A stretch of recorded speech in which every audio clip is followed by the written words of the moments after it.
Thanks everyone for tuning in. My talk today will be focused on the industry I'm most active at, which is retail.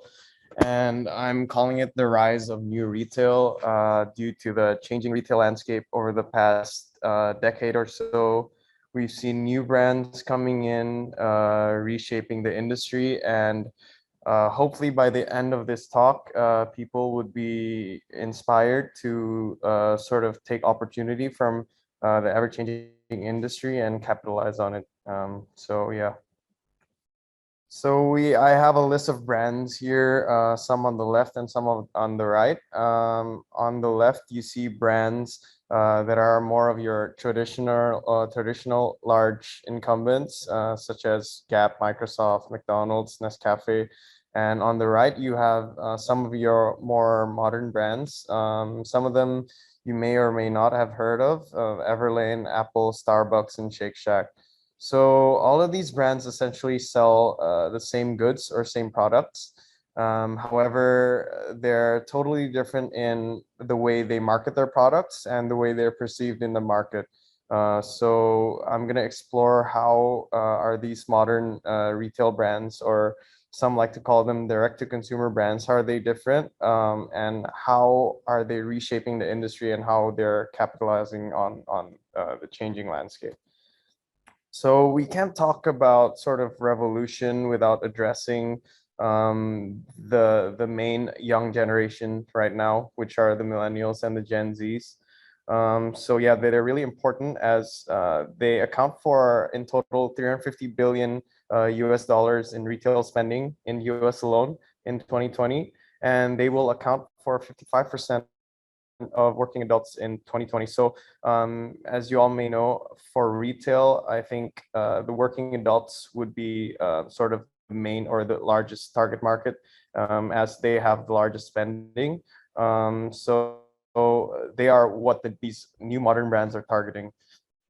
So a little bit about millennials, maybe some of the more important shopping habits. Millennials like to plan ahead before shopping. They shop based on word of mouth.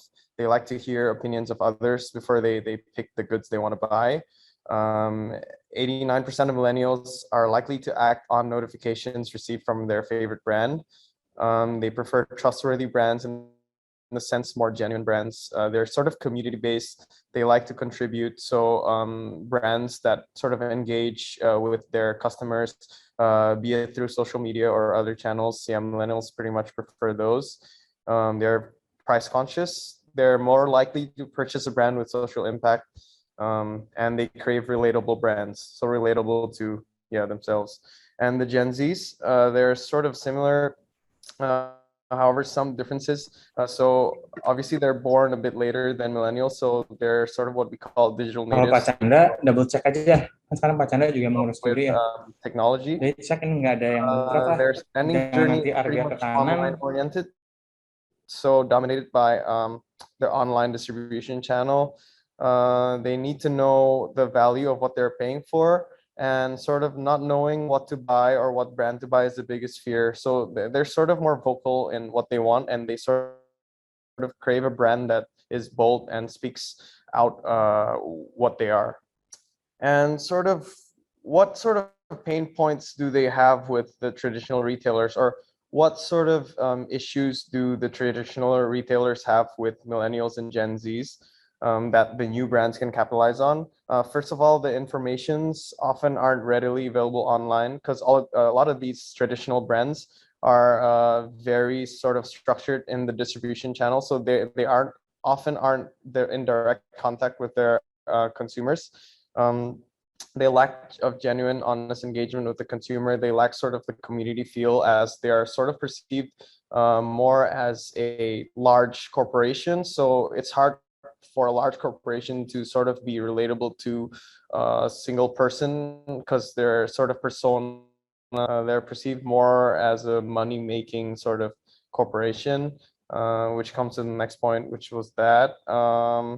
And yet they lack original, unique brand experiences, because they sort of don't really focus on how they're different, but sort of these traditional retailers just focus on price and products. So Yeah, those are sort of why the traditional retail brands may not appeal to millennials and Gen Zs. And so going to what sort of I'm working on right now. So I run Roots Retail Group. We've launched one brand, Bridges Eyewear, which focuses on selling affordable designer eyewear to consumers, but we sort of do it in a different way. So what we do is called direct-to-consumer retail. So in the traditional retail channel, you have you manufacture your products, and the products go to, first of all, the wholesalers, and then they go to distributors, and then the retail shops, which then you as a consumer purchase from. So there are more sort of levels within the retail channel, and it's sort of doing two main things. The first thing is that it's making the end price to the consumer more expensive, as all of these different channels need to make a profit. So the users end up getting their product at a more expensive price due to the profit margins. Whereas what we do is we sort of manufacture our own products, and we market them through our own distribution channels. So we're sort of bypassing the wholesale and distributor retail channel, and selling it directly to our stores. So consumers can get sort of the same quality product, but at a cheaper price. And the second point is that due to these different levels in between the manufacturer and the consumer, the brand becomes less in touch with the consumer, as they can't control the retail channels that end up selling the product. For example, Nike might sell their products in Indonesia, maybe at Planet Sports, I don't know, Zalora and other channels. So Nike themselves aren't in tune with sort of the Indonesian customers directly, as they're selling their products to different retail channels. So in a sense, they're less in touch, and they're less in control of how they can speak out to their consumers. So yeah, when you take a look at the main idea of retail, is you sort of have a product, you want to generate income or make profits. So you devise a marketing and distribution strategy, and you end up selling them, and it generates a purchase. So sort of the purchase is the main goal, and it's the core of the traditional retailer business model, and nothing else really comes to mind when a traditional retailer runs a business, as they just want a decent product.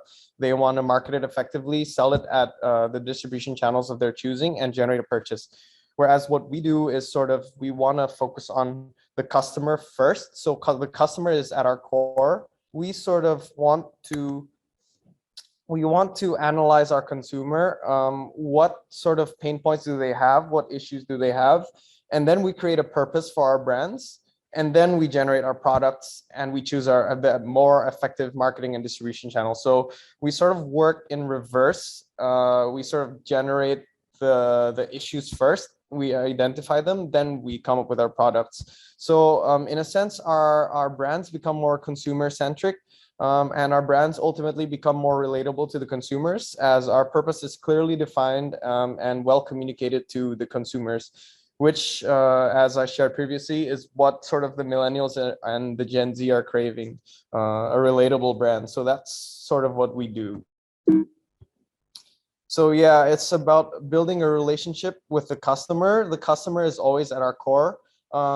So in a way, we think about the business as like, how can we become more in touch with our customers? How can we sort of further our relationship with them? So let's say we want to interact with them offline, then we make our offline stores. So Bridges, we have 25 offline stores right now, but we also have our online stores, because as we've seen previously, the Gen Zs are purchasing mainly online. So that's sort of another channel that we're active at.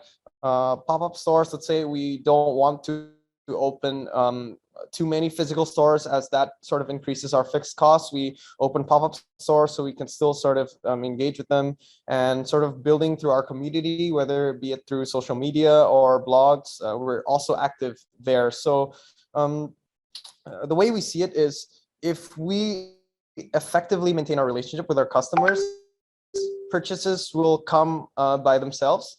So if we effectively have a sort of an engaging offline store where it's very experiential, and we have our online store where sort of information is readily accessible. We have our pop-up stores. Purchases will come by themselves, so we don't have to make purchase as our main sort of goal or the center of our mission, whereas our main mission would be to satisfy the customers. So that's how sort of we're different, and we're similar to more of the modern brands that I just mentioned. We're sort of more consumer centric is the main key.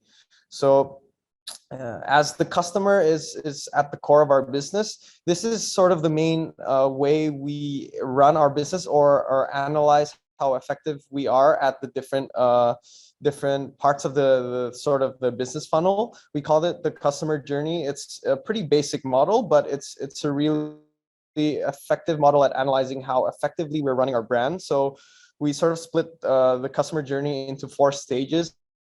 There's the awareness stage, consideration, conversion, and loyalty. So the way we diagnose how our business is running is we see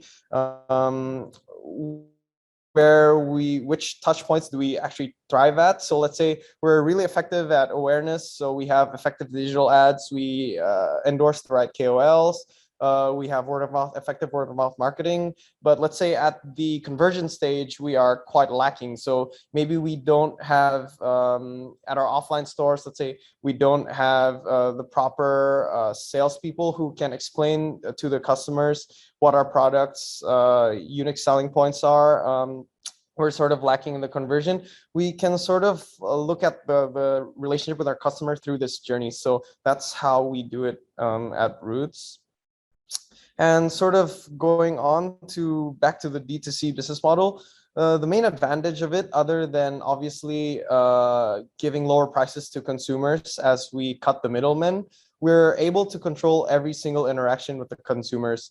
So sort of the mechanism we were using, the customer journey, we would effectively be able to alter each stage or adjust our strategy according to the performance, because we control every single part of our brand, starting from the product, the price, social media, our e-commerce site, our brick and mortar store, our PR or publicity, and after sales sort of service. We control every single part of it. So we can control how our brand is perceived with the consumer, and we can control how effectively we are maintaining our relationship with them. So it's sort of more flexible compared to the traditional retailer business model.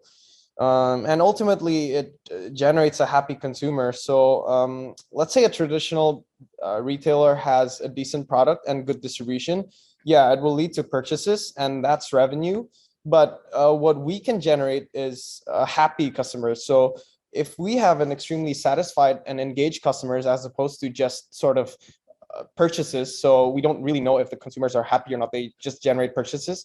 If we have extremely satisfied and engaged customers, we will generate what we call super customers or loyalists, which are obviously more effective and in the long term, it generates more revenue for our business, as super customers and loyalists often have high referral values. So they sort of build on our word of mouth marketing, and it's sort of like it grows with their network. So let's say you're happy buying a certain brand, obviously you're going to share it to your friends and family, and your friends and family are going to be our customers as well, as opposed to the traditional retailer where they just focus on purchases. They might have purchases, but they might not have high referral value, which leads to more purchases. So I think startups these days focus a lot on consumer lifetime value, or CLV.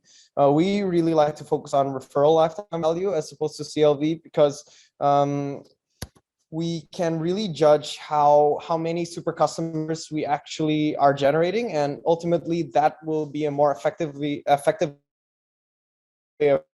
growing our business, as opposed to just generating purchases. And through our strategy of new retail and the modern way of running brands, the consumer-centric brands, we can effectively do that. So yeah, the direct-to-consumer key success points are you definitely have to have a great product and price, effective distribution channels, exceptional customer experience, and ultimately a strong cult following is what we're trying to generate. I think Apple, Starbucks, Shake Shack, and Everlane, they're doing things so differently from the traditional brands that they definitely have a cult following, or they have super customers and loyalists. And this in turn gives them the ability to expand to new product verticals.